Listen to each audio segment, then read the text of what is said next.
আসন্ন টি-20 বিশ্বকাপের জন্য ১৫ সদস্যের দল ঘোষণা করেছে বাংলাদেশ ক্রিকেট বোর্ড। নাজমুল হোসেন শান্তর নেতৃত্বাধীন এই দলে জায়গা হয়নি মোহাম্মদ সাইফুদ্দিনের। এ নিয়ে চলছে নানান আলোচনা সমালোচনা। তবে ঠিকই জায়গা পেয়েছেন দীর্ঘদিন ধরে অফ ফর্মে থাকা ওপেনার লিটন দাস। জিম্বাবুয়ের বিরুদ্ধে সদ্য সমাপ্ত টি-20 সিরিজের প্রথম ৩টি ম্যাচে লিটনের ব্যাট থেকে এসেছে মোটের উপর ৩৬ রান। ফর্মে না থাকার কারণে জায়গা হয়নি সিরিজের চতুর্থ ও পঞ্চম টি-20-র একাদশেও। বিশ্বকাপের আগে লিটনের এমন পারফরম্যান্সে হতাশ দেশের ক্রীড়াপ্রেমীরা।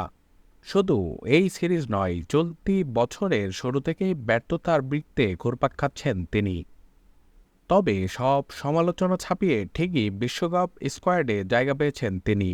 দল ঘোষণার সময় বিষয়টি নিয়ে অদ্ভুত যুক্তি দাঁড় করিয়েছিলেন বিসিবির প্রধান নির্বাচক গাজী আশরাফ হোসেন লিপু।